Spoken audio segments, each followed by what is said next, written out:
In this video, I'm going to show you how to copy text from an image in Windows 11. First, open the image that contains the text you want to copy. Once the image is open on your screen, open the Start menu and search for Snipping Tool. Click on the Snipping Tool app to open it. Now click on the New button in the top left corner. Use your mouse to select the area of the image that contains the text you want to extract. Once the screenshot has been captured, it will automatically open inside the Snipping Tool. At the top of the window, click on the Text Actions button. Windows will now scan the image and detect all of the text inside it. After the text has been recognized, you can either select specific text or click Copy All Text to copy everything at once. Now open an app such as Notepad, Microsoft Word, or any text editor. Press Ctrl+V on your keyboard to paste the copied text.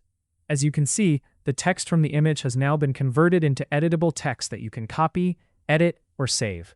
And that's it. That's how to copy text from an image in Windows 11.